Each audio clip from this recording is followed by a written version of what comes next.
Nano robotics एक ऐसा विषय है जो विज्ञान और तकनीक के नए युग की शुरुआत को दर्शाता है। इसकी क्षमता बेहद चौंकाने वाली है। यह न सिर्फ बीमारियों का इलाज कर सकता है, बल्कि पर्यावरण की सफाई और शरीर के स्वसुधार की संभावनाएं भी प्रस्तुत करता है। लेकिन इसके साथ जुड़े खतरे भी हैं, जो इस तकनीक को अब भी पूरी तरह से स्वीकार करने में हिचक पैदा कर रहे हैं। आइए विस्तार से जानें कि नैनो रोबोटिक्स क्या है, इसकी शुरुआत कैसे हुई और इसके संभावित फायदे और नुकसान क्या हो सकते हैं। नैनो रोबोटिक्स का सफर 1857 में माइकल फराडे द्वारा शुरू हुआ, जिन्होंने गोल्ड के नैनो क्रिस्टल्स को प्रयोग में लाकर नए रंगों का अवलोकन किया। इस प्रयोग ने पहली बार दिखाया कि नैनो पार्टिकल्स में अजीब और अनोखी खासियतें हो सकती हैं। इसके बाद वैज्ञानिकों ने इस क्षेत्र में अधिक ध्यान दिया और नैनो टेक्नोलॉजी के विकास की दिशा में कदम बढ़ाया। नैनो एक यूनिट है जो 1 मीटर के बिल्कुल छोटे हिस्से को मापने के लिए इस्तेमाल होती है। 1 नैनोमीटर बराबर होता है 1 मीटर का 1 अरबवां हिस्सा।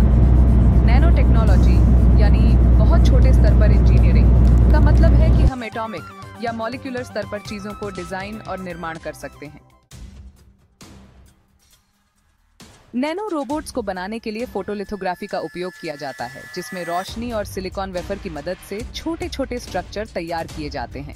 ये प्रक्रिया एटॉमिक स्तर पर होती है, जिसमें एक एटम के ऊपर एक और एटम को रखा जाता है।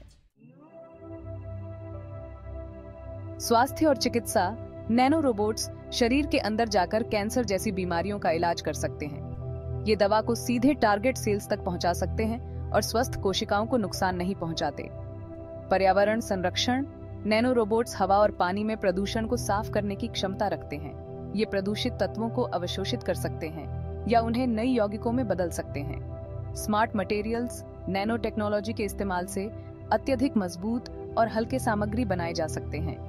Data storage.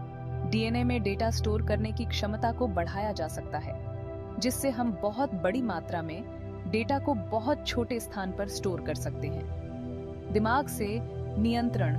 भविष्य में नैनो टेक्नोलॉजी का उपयोग दिमाग को इंटरनेट से जोड़ने के लिए भी किया जा सकता है, जिससे ज्ञान और उपकरणों को मानसिक रूप से नियंत्रित किया जा सकेगा। संभावित खतरे। नियंत्रण की समस्या। अगर नैनो रोबोट्स को आर्टिफिशियल इंटेलिजेंस दे दिया जाए तो वे स्वायत्त रूप से कार्य कर सकते हैं और खुद को क्लोन बना सकते हैं, जिससे नियंत्रण की समस्याएं उत्पन्न हो सकती हैं।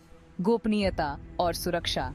नैनो रोबोट्स के माध्यम से व्यक्तिगत डेटा को इकट्ठा किया जा सकता है, जिससे गोपनीयता और सुरक्षा के मुद्दे सामने आ सकते हैं। अनियंत्रित प्रभाव। अगर नैनो रोबोट्स शरीर में अनियंत्रित हो जाएं, तो वे अनचाहे तरीके से काम कर सकते हैं, जिससे स्वास्थ्य पर प्रतिकूल प्रभाव पड़ सकता है। भविष्य की दिशा। नैनो रोबोटिक्स एक ऐसी तकनीक है जो संभावनाओं और चुनौतियों से भरी हुई है। वैज्ञानिक इसके फायदों का अधिकतम लाभ उठाने के लिए लगातार शोध कर रहे हैं, लेकिन इसके साथ साथ खतरों को भी ध्यान में रखते हुए सुरक्षित उपायों पर काम कर रहे हैं।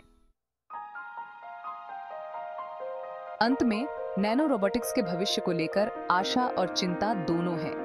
जैसे जैसे हम इस क्षेत्र में प्रगति करेंगे, हमें इसकी संभावनाओं और सीमाओं को समझने की आवश्यकता होगी।